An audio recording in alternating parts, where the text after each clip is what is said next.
영상으로 함께 예배하시는 모든 성도님들과 가정 가운데 하나님 평강이 함께 하시길 축복합니다. 우리 함께 말씀 보도록 하겠습니다. 요한복음 4장 24절 말씀입니다. 요한복음 4장 24절 말씀 우리 함께 읽겠습니다. 하나님은 영이시니 예배하는 자가 영과 진리로 예배할지니라. 아멘. 요한복음 4장에 기록되어 있는 굉장히 유명한 말씀이죠. 사마리아 여인과의 대화 가운데 예배에 대해서 말씀하시는 그 대목을 이렇게 기록하고 있는, 또 소개하고 있는 그런 말씀인데요. 관련하여서 사마리아 여인과의 대화 중에서 예수님께서 그리스도이신 메시아심을 나타내시는 모습들, 또 관련해 가르치신 부분들 오늘 함께 생각해 보도록 하겠습니다. 요한복음 4장 1절 말씀 보면요, 배경을 이렇게 설명을 하고 있습니다. 예수께서 제자를 삼고 침례를 베푸시는 것이 요한보다 많다는 말을 바리새인들이 들은 줄을 주께서 아신지라. 예수님께서 갈릴리 지역에서 이제 2장에서 3장 이르러서 갈릴리 지역에서 사역하셨던 모습이 기록되어 있는데요. 뿐만 아니라 유대 지역에서 남쪽에서도 사역을 하셨고요. 남쪽에 사역을 하시는 사역이 커져서 많은 사람들에게 영향을 미친다라는 이야기가 이제 바리새인들 귀에도 들어가는 정황에 대해서 이제 소개가 되어지고 있고요.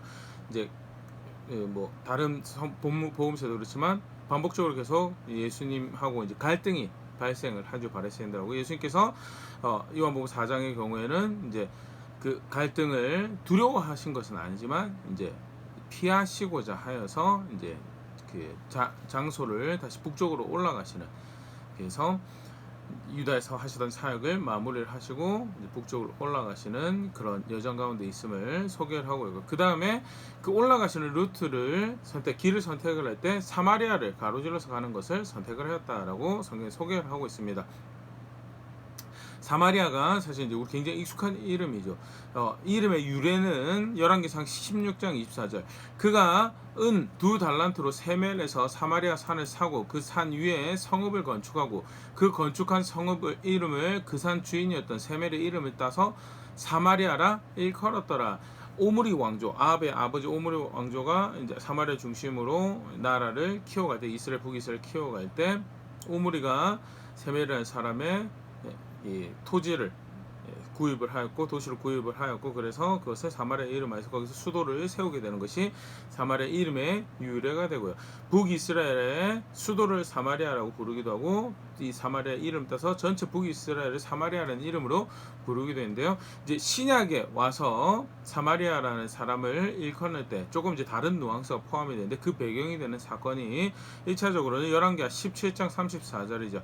그들이 오늘까지 이전 풍속대로 행하여 여호와를 경외하지 아니하며 또 여호와께서 이스라엘이라 이름을 주신 야곱의 자손에게 명령하신 율례와 법도와 율법과 계명을 준행하지 아니하는도다.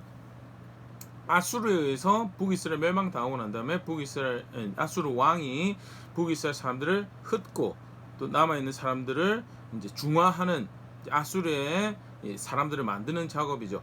그래서 다른 지역에 살고 있던 이방인들을 사마리아에 건너와서 살게 하고, 그들이 와서 살면서 사마리아 땅에 살면서 사마리아 법을 지키면서 이스라엘이라는 이름과 그 법을 존중하지 않는 삶을 살았음을 기록하고 있는 것이 열왕기하 17장 34절이고요.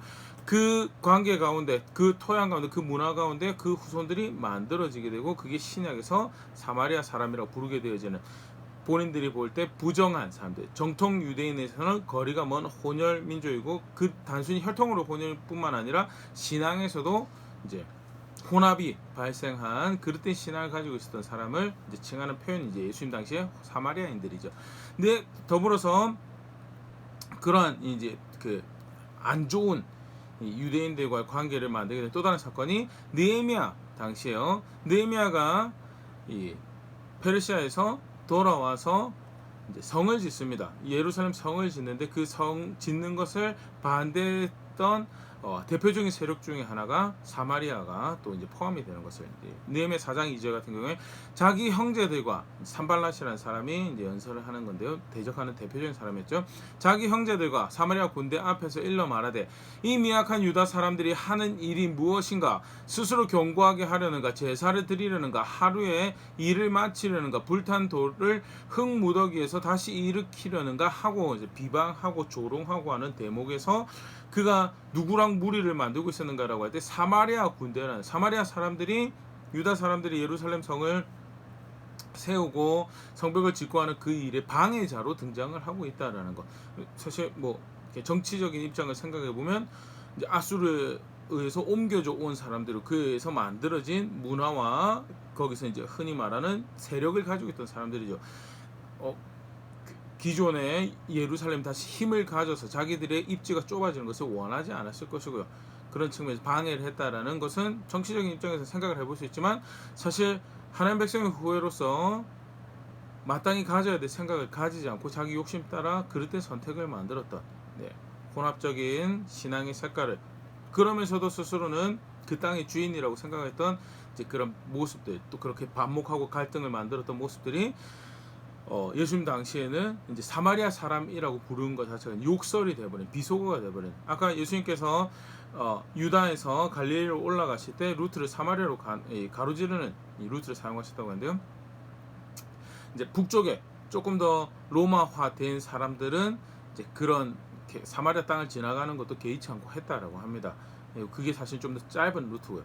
근데 조금 남쪽에 예루살렘 중심으로 살던 유대 지역에 살던 사람들은 훨씬 더 자기들 정통성 있고 보수적인 신앙을 가지고 있고 그래서 우리 정체성을 지켜야 되는 생각을 가지고 있었기 때문에 갈릴리 유대인들은 유대랑 갈릴리 여행을 다닐 때 사마리아를 관통하는데 유대 지역의 유대인들은 굳이 요단강 넘어가서 요단 동편으로 해가지고 이제 북쪽으로 올라가는 그런 루트를 더 길게 걸리지만 그래도 그런 루트를 사용했다라는 것이 이런 역사적 배경이 있다라는 것. 실제로 요한복음 8장 48절에 보면 유대인들이 대답하여 이르되 우리가 너를 사마리아 사람 또는 귀신이 들렸다는 말이 옳지 아니하냐. 예수님께서 가르치시고 사역하신 것을 대적할 때 예수님 비방하며 예수님 대적할 때 사용하는 표현이 귀신 들렸다라고 이야기하는 표현과 더불어서 사마리아 사람이다라고 칭하는 그게 유대인들이 예수님을 향해서 욕으로 사용하는 표현이었다는 그만큼 유대인들 입장에서는 사마리아 사람은 그런 사람 부정한 사람 귀신 들린 사람과 동급인 사람으로 취급되어진 것이 사마리아 사람이고 사실 유대인으로서 사마리아 땅을 지나가면서 그 가운데 하나님의 뜻을 이루는 사역을 하신다라는 것은 굉장히 의외의 모습을 사실 기록을 하고 있는 사건이다라는 것. 계속해서 조금 더 배경을 보면요. 예수님께서 이제 들리신 동네가 수가라는 그런 동네인데요. 수가는 세겜 인근에 있는 땅이라고 합니다. 그래서 세겜은 굉장히 이스라엘 역사 되게 중요한 땅이죠. 에발산과 그리심 인근에 있는 도시고요. 대표적인 사건이 있었던 것이 창세기 35장 4절 그들이 자기 손에 있는 모든 이방 신상들과 자기 귀에 있는 귀고리들을 야곱에게 주는지라 야곱이 그것들을 세겜 근처 상수리 나무 아래에 묻고 있어요. 야곱이 바다나람에서 삼촌 집에서 돌아와서 좀 미적미적거리죠. 그때 이제 그 딸과 관련한 불미스러운 사건이 벌어지고 이제 우리가 정리해서 들어가서 이 땅의 주인으로 약속 있는 백성처럼 살아야 되겠다라고 다시 결단하고 그 헌신을 만들었던 그 고백을 만들었던 장소가 세겜이었다. 그래서 우리가 이제 여호와 하나님을 우리의 신으로 하고 섬기겠습니다. 모든 우상과 관련된 물품들을 묻고 그 땅 안으로 조금 더 이제 자리 잡으러 들어가는 것이 기록되어 있는 거고 세겜은 그런 약속과 헌신의 장소였다라는 것. 더불어서 가나안 땅에 들어왔을 때 여호수아 군대가 아직 점령 전쟁이 다 끝나지도 않았지만 깨발산과 그리심산 사이 이 세겜에 이르렀을 때 거기서 하나님께서 명령하신 대로 축복과 저주를 선언하면서 우리가 그 언약의 백성으로 이 땅에 살아갈 것입니다라는 걸 확인했던 헌신하고 고백했던 그런 장소가 이제 세겜이고 수가는 이제 그 인근에 있는 땅으로 그렇게 알려져 있습니다. 예수님께서 사마리아 땅을 거쳐서 갈릴리로 가는 여정 가운데 수가라는 동네에 들리시게 되고 요한복음 4장 6절 7절 거기 또 야곱의 우물이 있더라. 예수께서 길 가시다가 피곤하여 우물 곁에 그대로 앉으시니 때가 6시쯤 되었더라. 여기 6시는 이제 그 당시 시간이고 우리로 치면 정오에 해당하는 시간이라고 합니다. 굉장히 뜨거운 시간이죠. 지치고 피곤해서 이제 우물가에 예수께서 이제 잠시 쉬시는 그런 모습이 기록되어 있는데 7절 사마리아 여자 한 사람이 물을 기르러 왔음에 예수께서 물을 좀 달라 하시니 4장에 이제 기록되어 있는 예수님과 대화를 나누는 이제 또 다른 캐릭터가 등장을 합니다. 근데 사실 이렇게 해서 등장을 하는구나 보일 수 있지만요. 정오에 아니 제일 뜨거운 시간이고요. 그래서 일반적으로 물을 기르러 다니지 않는 시간이라고 합니다. 그러니까 쉽게 말해서 사람들이 많이 없을 시간에 사람들을 눈을 피하고자 하는 그런 삶을 살고 그런 자세를 가지고 있었던 사람인 것을 이 설명에서도 우리가 살펴볼 수 있고, 뒤에 이제 그런 모습이 소개가 더 구체적으로 소개되고 있고요.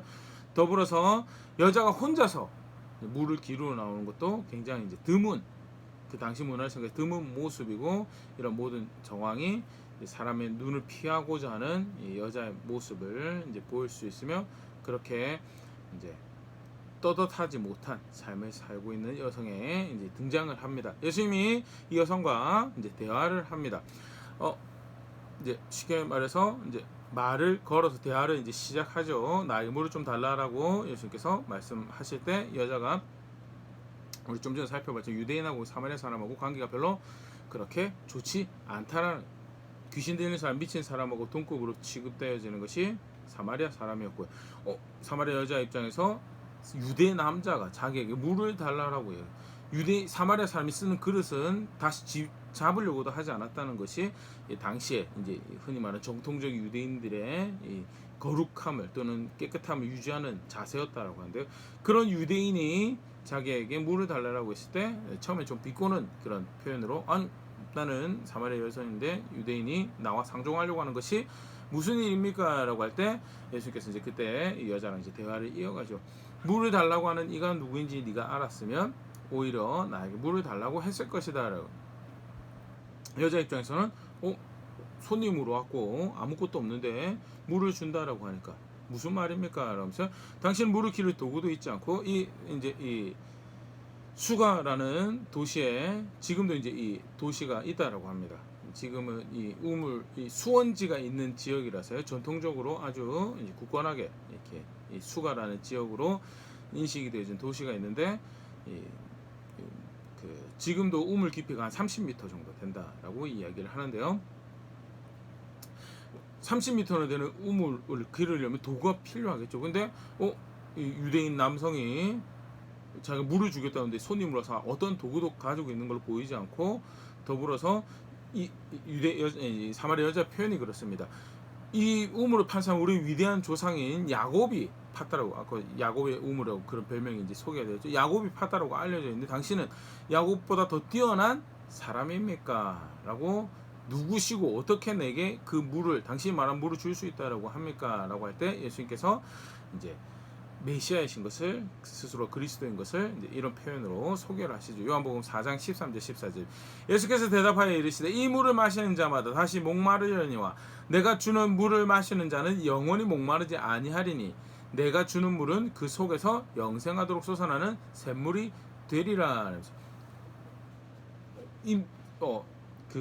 내가 주려고 하는 물은 쉽게 말해서 여기에 해당하는 그런 물이 아니라 영적인 물인 것에 대해, 영원한 생명을 주는 물인 것에 대해서, 그리고 영원히 목마르지 않은, 다시는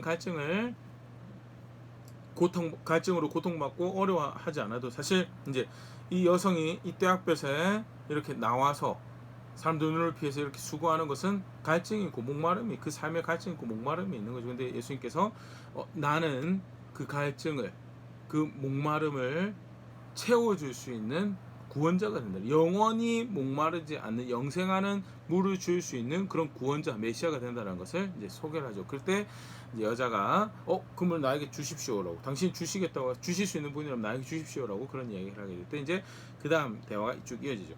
예수님께서 이제 그때 여자의 또 다른 모습을 부각을 하시면, 그러면 너 남편을 데리고 오라라고. 조금 생소하게 느껴질 수도 있지만 이제 당시 문화를 생각하면 남성이 여성에게 이제 뭔가 선물을 준다라고 할 때 그것이 공식적 가치 있는 또 공식적인 그런 선물이 된다고 하면 오해를 피하기 위해서 남성이 여성에게 선물을 준다라는 것은 어떤 형태로든 오해를 만들 수 있는 거기 때문에 그것이 다른 사사로운 감정이 아니라 공식적인 질서 안에서, 보호 안에서 여성에 대한 호의를 표현하는 것임에 대해서 이제 증명하는 일종의 질서와 권위를 존중하는 모습이, 그래서 남편을 동석하는 그런 이 문화가 있었다고 합니다. 그래서 남편을 데리고 오라는 것이 전혀 이상한 생소한 질문은 아니고요. 그런데 이제 이 여성의 반응이, 현재 저는 남편이 없습니다라고 그렇게 이야기를 하게 되고요. 예수님께서 그 여자의 이제 숨기고 싶은 모습을 이야기를 하시죠. 요한복음 4장 18절입니다. 너에게 남편 5이 있었고 지금 있는 자도 너의 남편이 아니니 너의 말이 참되도다. 남편이 5이 있었고 현재 또 이제 흔히 말하는 그 교제 가운데 있는 남자가 있다라는 것. 뭐 사실 특별한 케이스로 그럴 수도 있죠. 사별해서 또 만나고 사별해서 만나고 그래도 사실은 남편 5이 있고 6번째 남편 남자랑 교제 가운데 있다라는 것은 굉장히 사실 그 일반적인 모습은 아니고요. 이 여성이 가지고 있는 이 자세가 또 삶을 살아가는 모습이 순탄치 않았던 것과 더불어서 흔히 말하는 속죄 하나님 백성이 주셨던 복을 그렇게 존중하고 있지 않는 그런 자세를 가지고 있음을 우리가 이제 간략하게 엿볼 수 있는 모습이고요. 여자가 사실 이제 학자들 표현이 그렇습니다.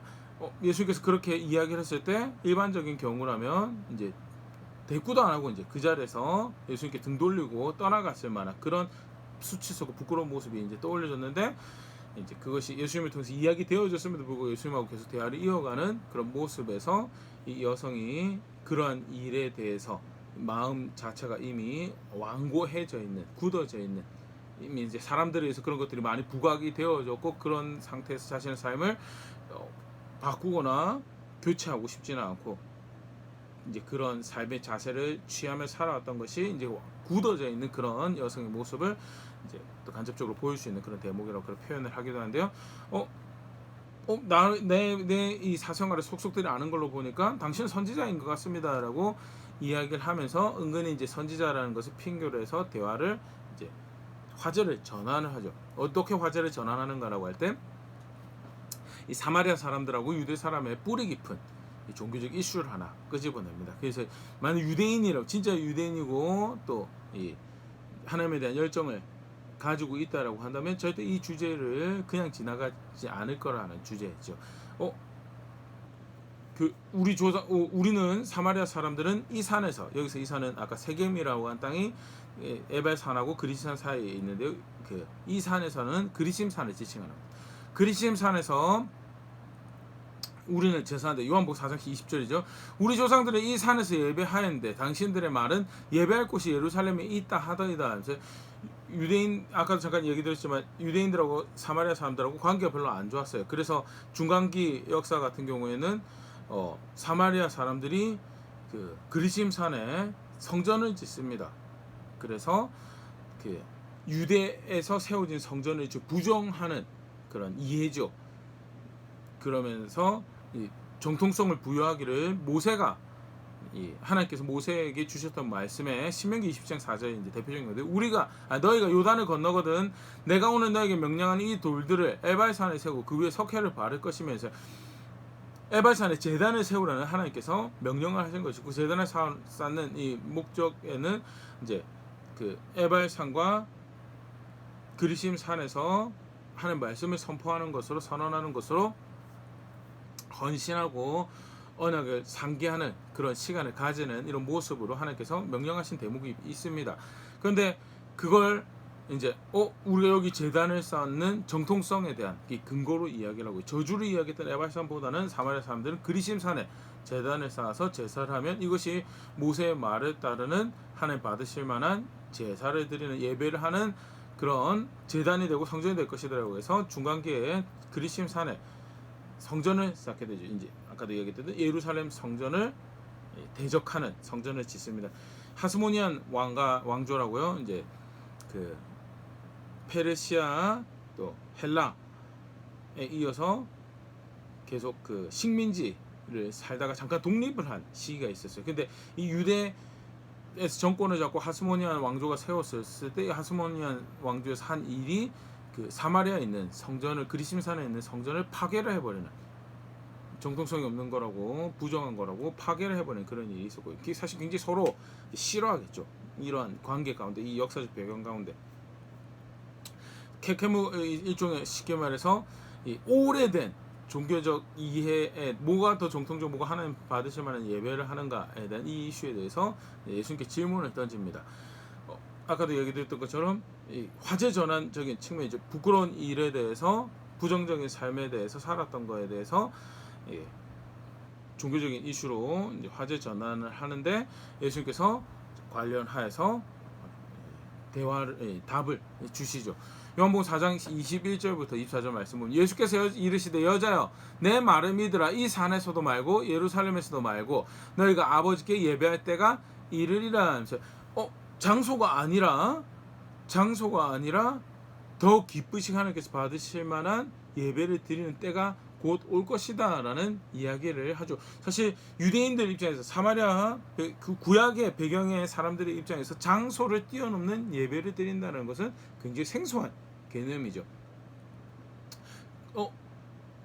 그 모세오경에서도요, 들어가서 내 이름으로 정한 장소에 모여서 예배하고 제사하고 그게 받음직만한 예배가 되는 것이 반복적으로 가르쳐왔던 모습이에요. 그래서 철떡같이 성막 또는 성전에 가서 제사하는 것이 바른 것이더라고요. 심지어는 그 예레미야 기록에 보면 성전이 무너지고 난 다음에도 유대인들이 예루살렘에 굳이 그 성전 무너진 성전 터에 와서 기도하고 하나님 찾았다라는 기록이 있을 만큼 정해진 장소에 가서 예배하는 것이 굉장히 중요한 이유예요. 그게 성경적인 거였고 그게 하나님께로부터 비롯된 바른 예배의 모습. 그런데 정작 예수님께서 오셔서 장소가 아니다라는 굉장히 뜻밖의 이야기를 하시고요. 생소한 이야기를 하죠. 그러면서 22절 너희는 알지 못하는 것을 예배하고 우리는 아는 것을 예배하노니 이는 구원이 유대인에게서 남이라 하면서 이거는 이제 당시 사마리아 사람들이 말씀을 다 받아들이지 않는 모습이에요. 너희는 알지 못한 것을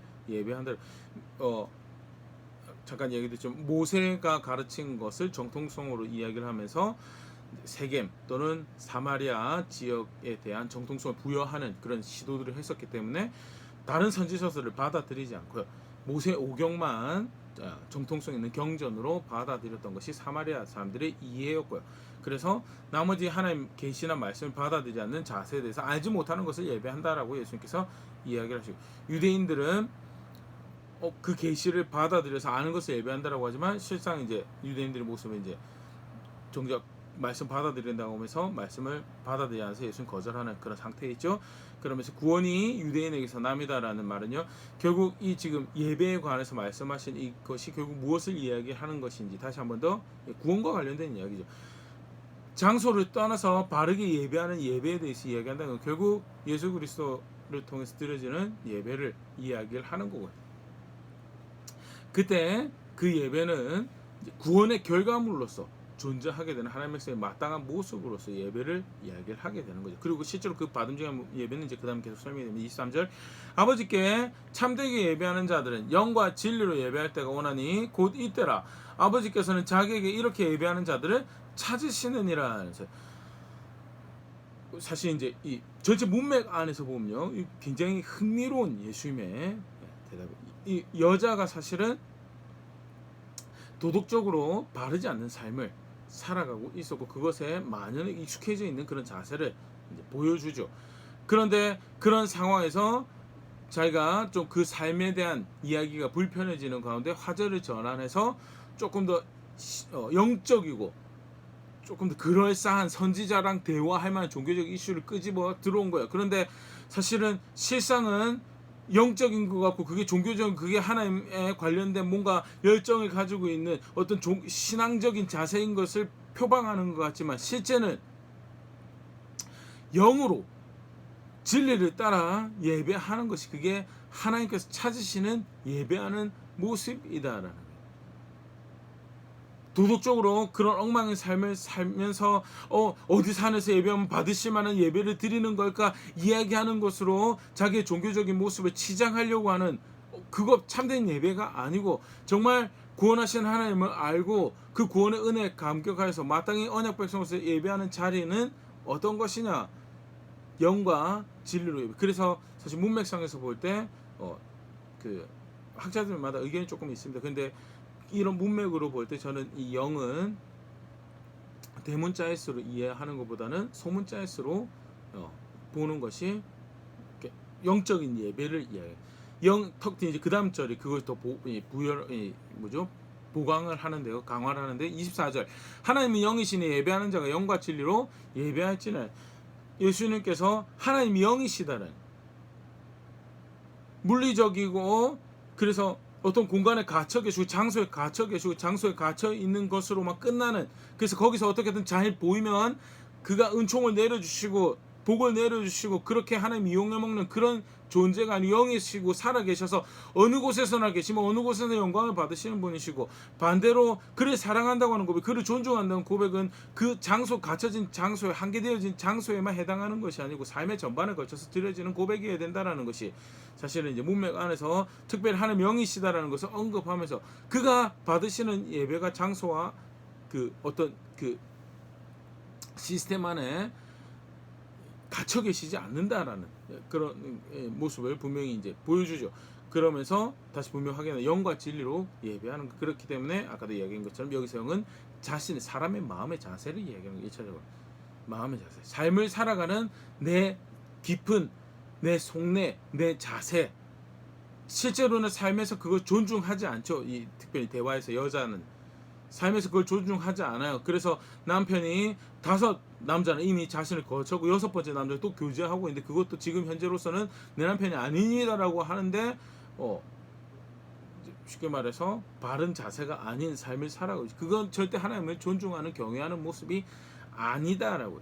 그러면서 종교적인 장소에 와가지고 예배하면 이렇게 예배하면 저렇게 예배하면 그것이 더 신령한 것이고 받으실 만한 예배입니다라고 이야기하는 것은 하나님을 영으로 아는 그런 이해가 아니고, 실제적으로 예수 그리스도를 통해서 언약 백성이 새 언약의 백성이 된다라고 할 때 옛 언약 안에 갇혀 있는 것이고 새 언약의 백성이 된다라고 할 때 또 본질적인 모습에서 그가 기뻐하시는 하나님 백성의 자리에 서게 되는, 그가 받으실 만한 예배와 감사의 고백들로 서게 되는 자리에 서게 되는데, 그가 진정 기뻐 받으시는 예배는 진실된 마음의 자세, 진실된 삶의 자세, 진실된 영으로 내면을 가지고 하는 말씀을 따라서 예배하는 것을 하나님께서 원하신다는 것.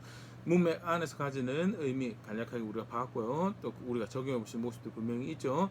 여자랑 다시 나눴던 대화로 돌아가면 예수님께서 그렇게 대화하셨을 때 이 여성이 이제 어느 정도 자기와 관련된 이야기를 하는 걸 이해를 했던 것 같아요. 그래서 근데 직접적으로 그걸 자기가 받아들이기에는 사실 아직 조금 더 미적지근한 자세가 죠. 그래서 이 표현을 하는 것이 25절 말씀입니다. 여자가 이르되 메시아 곧 그리스도라는 이가 오실 줄을 내가 아노니 그가 오시면 모든 것을 우리에게 알려주시리라 하면서 당신 하는 말 좋은 말 다 알겠는데 메시아라고 오시겠다 하신 그가 오시면 우리에게 더 분명하게 그것을 확인해 주실 겁니다. 당신이 굳이 이거 나한테 이야기 안 해도 되고 나는 그거 가지고 지금 당장 스트레스 받고 고민 안 하고 싶습니다. 메시아가 오시면 될 겁니다 라는 그런 이야기를 하게 될 때 예수님께서 26절 이 말씀을 예수께서 이르시되 네가 말하는 내가 그라 하시니라. 두둥. 여자 입장에서 이제 그 하나님 구원하시는 하나님의 은혜 앞에서 정직하게 자신을 내려놓아야 되는 그런 판이 된 거죠. 거절하고 떠나가 버릴 수도 있습니다. 그 앞전에 이제 그 바리새인들이라든지 다른 율법 지도자들의 다른 선생들의 모습처럼 거절하고 떠나버릴 수도 있어요. 그럼에도 불구하고 분명히 예수님이 여자에 대해서 초청하시는 그런 장면이죠. 그러면서 스스로가 그리스도이신 것을 메시아이신 것을 나타내시고 이제 1차적으로는 대화가 여기까지 이제 마무리되어집니다. 그러고 났을 때 여자가 이제 29절이죠. 나의 행한 모든 일을 내게 말한 사람을 와서 보라. 이는 그리스도가 아니냐 하니 물을 기르러 왔는데 자신의 상황 사람들하고 만나기 싫어서 그때 앞에서 물 기르러 왔었는데 정작 그 물통 내놓고 사람들에게 뛰어나서 내가 메시아를 만났다. 그리스도가 오늘 우리 마을에 오늘 나에게 오셨다라고 이야기해 주러 증언하러 뛰어 들어가는 모습을 보일 수 있고요. 진실되게 예수님 초청 앞에 그가 예수님을 받아들였구나, 영접하였구나라는 모습을 볼 수, 굉장히 사실 감격스러운 신약 성경의 대목 중에 하나죠. 얼마나 부끄러웠으면, 얼마나 사람들의 눈이 싫었으면, 사람들을 만나기 싫었으면 그거 다 피하고 살려고 작정을 하고 그 피하고 물을 기르러 정오에 나왔던 여성인데 그게 더 이상 문제가 되지 않아요. 예수님이 그런 생수를 주시는 분이죠. 오늘 본문 안에처럼 그렇게 받으실 만한 예배를 드릴 수 있도록 사실 영으로 예배를 한다라고 했을 때 우리의 영이 늘 하나님 기쁘시게 할 수 없죠. 그런데 어떻게 하나님 기쁘시게 할 수 있냐? 의롭다 하시는 예수 그리스도, 예수님 믿을 때 의롭다 하신 예수 그리스도 계시고, 그리고 그 예수 그리스도 안에서 우리의 영을, 우리의 마음을, 우리의 삶을 하나님 나라에 심어 가신 그 사역을 하시는 또 다른 보혜사신 성령님 계시고요. 그 예수 그리스도 안에서 주어지는 은혜죠. 그게 메시아를 통해서 주어지는 놀라운 은혜고, 오늘 그게 이 여성에게 보여졌을 때 영접을 하게 되고, 오늘 그 메시아가 나에게 오셨다, 우리에게 오셨다라는 것을 증언하러 뛰쳐 들어가는. 그러면서 요한복음 4장 39절, 여자의 말이 그가 내가 행한 모든 일을 내게 말하였다 증언함으로 그 동네 중 많은 사마리아인이 예수를 믿는지라. 굉장히 흥미로운 일이죠. 학자들이 서슴없이 그렇게 이야기합니다. 타 문화권에 가서 복음을 전한 첫 케이스라고. 그만큼 사실은 사마리아는 로마 식민지 당시 행정 지역으로는 유대에 이제 포함되어 있는 그런 지역이죠. 그럼에도 불구하고 상당히 다른 이해를 가지고, 다른 가치관을 가지고 살아가던 지역. 그럼에도 불구하고 그 사람들에게 복음이 미쳐졌을 때 그들이 예수를 믿고 하나님 백성이 되는 그런 일들이 발생을 하더라라는 것도 이제 간접적으로 소개를 하고 있죠. 간략하게 사마리아 여성과 이제 나눴던 대화를 우리가 살펴봤는데요. 크게 세 가지를 다시 이 본문에서 우리가 생각을 해볼 수 있을 것 같습니다. 사실 더 많은 것도 우리가 생각해 볼 수 있는데, 먼저는요, 소외된 자, 버림받은 자 같은 사마리아 사람에게, 특별히 여성에게, 더더군다나 도덕적으로 바르지도 않는 삶을 살아오고 있던 여성에게 복음이 전해졌다라는 것, 그리고 그에게 복음이 되셨다라는 것. 예수님이 실제로 그것이 복음으로 전해졌을 때, 전달되어졌을 때 받아들이는 감격적인 모습도 오늘 본문 안에 소개되면서요. 사실 기쁜 소식, 좋은 소식, 반가운 소식들, 돈 있는 사람들, 힘 있는 사람들, 가방 끈긴 사람들, 사회적으로 뭔가를 누리고 가지고 있는 사람들만을 위한 소식인 것 같은데, 누가복음 2장 10절, 천사가 이르되 무서워하지 말라, 보라 내가 온 백성에게 미칠 큰 기쁨의 좋은 소식을 너희에게 전하노라. 온 백성에게 미칠 큰 기쁨의 소식이다라는. 어떤 회사에 주가가 오르고 어떤 회사가 번성하고 투자자들이 돈을 많이 벌고 하는 이야기들, 속칭 우리 시대, 우리 세대의 복음인 것 같고, 이제 소외되고 그런 이야기 나에게 무슨 상관이 있습니까? 당장 내가 지금 하루 먹고 하루 살기 지금 힘들고 지금 내 어깨에 매어진 내 숙제가 큽니다라고 할 때 전혀 좋은 소식, 기쁜 소식이 없을 것 같은데, 예수 그리스도는 그 소외된 자, 버림받은 것 같은 자, 사마리아 여성에게도 복음이 되시더라라는 것. 복음이 되시더라. 그에게 영원한 생명의 샘물이 샘솟듯이 솟아나는 생수를 주실 수 있는 그 메시아가 소개되어지고 보여지고, 그렇게 보여졌을 때 그것을 아멘하고 받아들일 수 있는 은혜가 그 여성에게 임했고요. 그 소외된 자, 버림받은 자에게 미쳐지는, 그들에게 복음이 되는 기쁜 소식이 되시는 예수님이시더라는. 로마서 8장 31절 32절. 더더군다나 사실 이제 그 예수님을 믿고 받아들이게 됐다는 것은 또 무엇을 우리가 보여주느냐면요, 하나님 관심이 유대인들, 지난 시간에 살펴봤던 존경받을 만한 회당원이었던 니고데모 같은 사람들, 바리새인들, 그래도 어느 정도 신학적 얘기도 철학적 얘기도 할 수 있는 가방 끄는 사람, 누리고 있는 사람들, 가진 사람들, 하나님 그들 편인 것 같은데, 정작 예수님 오시고 나서 보니까 하나님이 누구 편에 계시던가? 복음을 받아들인 모든 사람 편에 계시다라는 거예요. 로마서 8장 31절 32절. 그런즉 이 일에 대하여 우리가 무슨 말 하려? 만일 하나님이 우리를 위하시면 누가 우리를 대적하려? 자기 아들을 아끼지 아니하시고 우리 모든 사람을 연애해 주시니가 어찌 그 아들과 함께 모든 것을 우리에게 주시지 아니하겠느냐. 사마리아 여인에게 예수 그리스도가 메시아이신 그리스도이신 예수 그리스도가 소개되어지고 보여지게 나타나게 되어진 것은 결국 하나님께서 그 사마리아 여인을 하나님 백성으로 부르시고 그를 받으시고 그를 그렇게 예수 그리스도에서 의롭게 여기시고 거룩하게 여기시고 하나님께 영과 진리로 예배할 백성으로 삼으신다라는. 또 로마서 표현으로는요, 하나님이 그를 위하시고 하나님이 그를 위해서 아들을 내어주셨다는 것을 확인하는 표다라는, 굉장히 사실 놀라운 이야기죠. 아까도 잠깐 이야기했지만 사마리아 사람이고 여성입니다. 귀신 들린 사람, 미친 사람 취급당하는 그런 사람이었는데 예수 그리스도 앞에서요 복음을 받아들일 사람이었고요. 하나님 백성 사람 된 예수 그리스도의 복음은 그런 복음이다.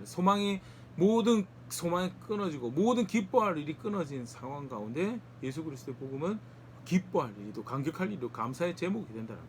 더불어서 그 복음이 오늘 내 삶에 영향을 가지고 구원의 소식으로 그것을 받아들이게 됐다는 사실은, 비록 사회는, 내가 살아가는 삶의 상황과 사건들은 하나님 내 편인지 잘 모르겠다라고 속이고 눈을 어둡게 만들지만 예수 그리스도의 복음은 하나님께서 나를 위하시고 계심을, 하나님께서 돌보시고 계시는 자리에 오늘 내가 있음에 대해서 분명히 확인하는 메시지가 되는 데서 그런 모습들 오늘 우리가 또 본문 말씀 가운데 함께 생각해 보시죠. 두 번째는 영과 진리로 드리는 예배. 아까 잠깐 그런 말씀드렸습니다. 구원의 결과로 드려지는 거죠. 감사의 감격의 고백으로 드려진 것이 예배고요. 구원하신 은혜에 대해서 감사하면서 드리는 예배인데, 무엇이 그러면 신약 교회가, 성도가, 우리가, 내가 드려야 될 바른 예배의 모습인가? 영과 진리로 드리는 예배다라는, 영과 진리. 안타깝지만 이 당시에 이 여성이 가지고 있었던 이해가 삶으로는 도덕적으로 삶을 살지는 않지만 기뻐하신 예배에 대해서 이야기할 수 있다라는 것. 종교적인 거 이야기할 수, 무엇이 거룩한 거 이야기할 수 있다. 정작 고쳐야 되는, 사실 성경에서 가르친 이해를 따르면 기뻐 받으시는 예배가 되려면 일단 그 부정한 삶에서 돌이키는 선택을 만들고 받으실 만한 제사로 하나님 앞에 서는 게, 그게 받으실 만한 예배인데, 삶은 전혀 그 선지자에서 들통이 그렇게 나는데도 불구하고 그것이 만져질 생각을 별로 안 하고, 오히려 어떻게 하면 이 나를 불편하게 만드는 이 대화에서 주제를 빨리 바꿔볼까 해서 넘어가는데, 정작 예수님이 이야기하시는 것은 영과 진리로 드리는 예배다는. 근데 사실 이게 그 사마리아 여인만의 문제가 아니었죠. 동시대에 속시 하나님 사랑한다고 하는 바리새인들, 종교 지도자들, 마태복음 15장 8절, 이 백성이 입술로는 나를 공경하다 마음은 내게서 멀도다라고. 입술로는 예배하는 척해요. 더더군다나 다양한 각종 선지서들을 사마리아 사람들 받아들이지 않았는데 받아들였기 때문에 조금 더 말씀에 가까운 예배를 드리는 것처럼 보여질 수 있어요. 그렇게 드러나게 할 수 있어요. 그런데 문제는 뭐예요? 마음이 멀어요. 삶이 멀어요. 그들의 자세가 하나님을 존경하고 공경하는 것에서 멀어요. 그것이 구체적으로 어디서 드러나느냐? 마태복음 23장 23절. 화 있을진저 외식하는 서기관들과 바리새인들이여, 너희가 박하와 회당과 근처에 11조는 들이되 율법에 더 중한 바 정의와 긍휼과 믿음은 버렸도다. 그러나 이것도 행하고 저것도 버리지 말아야 할지니라. 11조, 박하와 근처에 회당에 11조는 하는데, 쉽게 말해서 그런 종교적인 거, 무엇이 더 바른 예배인가, 바른 제사인가, 재물에 신경 쓰고, 시간에 신경 쓰고, 그릇에 신경 쓰고, 외향적인 거 신경 쓰고, 옷 입는 거 신경 쓰고, 틀리지 않았다라는 거예요.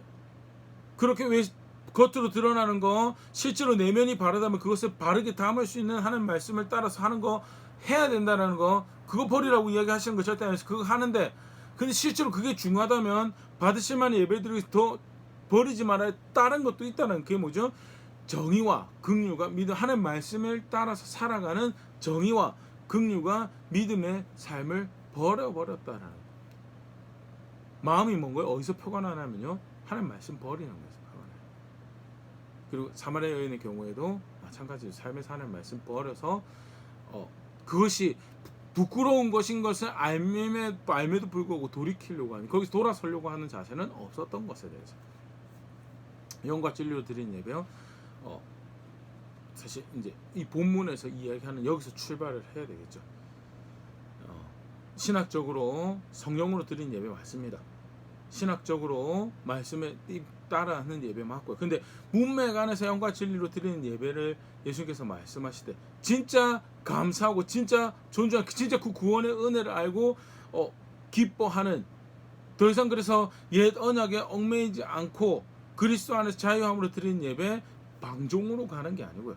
더 진실함으로 무엇이 그가 즐거워하는 것인지에 고민하고 그걸로 예배하는 것이, 그게 구원받은 백성이 드릴 예배고, 예수님은 그 예배를 드릴 수 있도록 하나님 백성을 초청하시고 하나님께로 인도하시는 구원자가 되신다라는 거예요.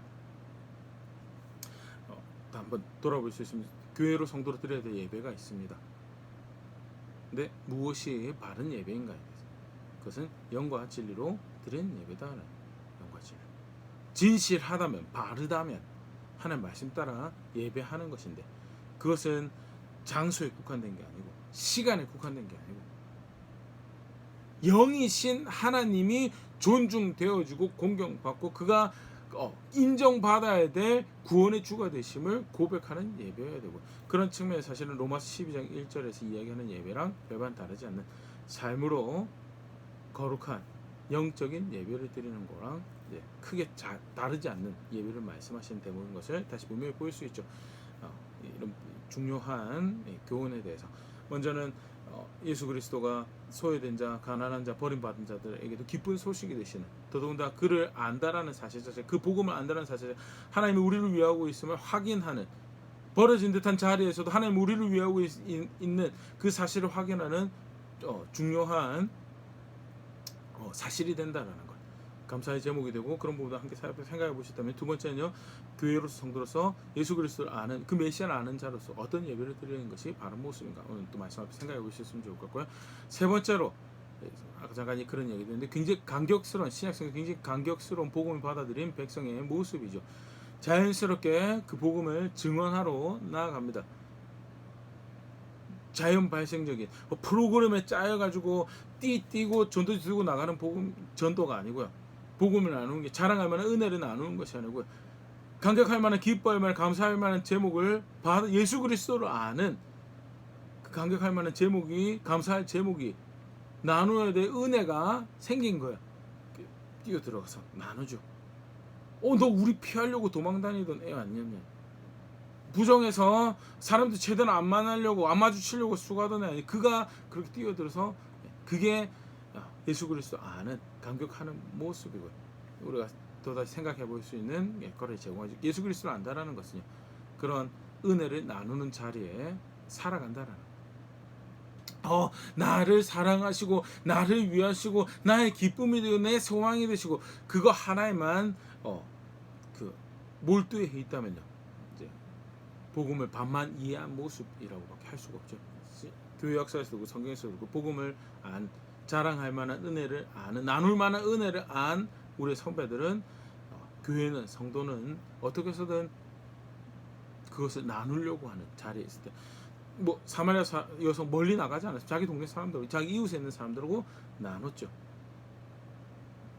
선한 삶의 영향력으로, 또 실제로 입술로 그 예수 그리스도에 증언하는 것으로 예수 그리스도를 나눌 수 있는 거고, 복음을 나눌 수 있는 거고. 야고보서 1장 27절, 하나님 아버지 앞에서 정결하고 더러움이 없는 경건은 곧 고아와 과부를 그 환난 중에 돌아보고, 또 자기를 지켜 세속에 물들지 않으는 그것이니라 하지. 삶의 열매로 신앙을 살아가면서 흠모할 만한 거룩함으로 복음을 증언하고요, 또 도움이 필요한 사람들을 섬기면서 복음을 증언하고, 그런 영향력으로 자랑할 만한 은혜를 누리고 있음에 증언하는 것이 예수님을 아는 모습이고, 오늘 사마리아 여성의 삶의 모습을 통해, 선택을 통해서 우리가 또 말씀 앞에서 돌아봐야 될 우리의 신앙의 한 모습이죠. 간단하게 요한복음 4장 말씀 통해서요, 또 예수님께서 가르치셨던 또 장면 가운데 소개되어진 신앙의 모습들을 또 함께 살펴봤는데요, 다시 한번 돌아볼 수 있으면 좋을 것 같습니다. 버림받은 사람 복음 앞에서 없습니다. 소외되는 사람은 없고요, 그 하나님 사랑에서 제외되는, 그가 용서하지 못할 만한 사람 없습니다. 용서하지 못할 사람 딱 하나 있죠. 받아들이지 않는 사람. 기뻐할 만한 소식이 전해졌고, 격려가 되는 소식이 전해졌고, 무엇보다도 상황과 사건, 오늘 나의 삶의 현장에서 하나님께서 나를 위하시고 계시는구나라는 것을 확인하는 이름, 예수 그리스도를 그 복음을 그렇게 알고 있는가, 다시 한번 돌아볼 수 있으면 좋을 것 같고요. 실제로 내 예배는, 그 감사의 제목 가지고 나의 예배는 어떻게 드려지고 있는가, 말씀을 돌아볼 수 있으면 좋을 거고, 자랑할 만한 은혜 나에게도 있는데, 혹시나 내 처지, 내 모습, 내 거 고민하느라고 이 받은 은혜가 얼마나 큰지에 대해서 막 잊어버린 그런 모습은 없었는가 다시 돌아볼 수 있으면 좋을 것 같고요. 가르치신 대로 받으실 만한 예배를, 그 감격할 만한 은혜를 아는 자에게 그가 기뻐하실 만한 진실됨과 그 말씀에 따른 예배로 섭니다. 그리고 그 자랑할 만한 은혜에 대해서 부족하지만 나에게 주신 관계 가운데, 여건 가운데 이렇게 자랑하기 원합니다라는, 또는 자랑합니다라는 고백으로 함께 서는 우리가 될 수 있으면 좋을 거고, 그렇게 함께 자랑하는 교회 될 수 있으면 좋을 것 같습니다.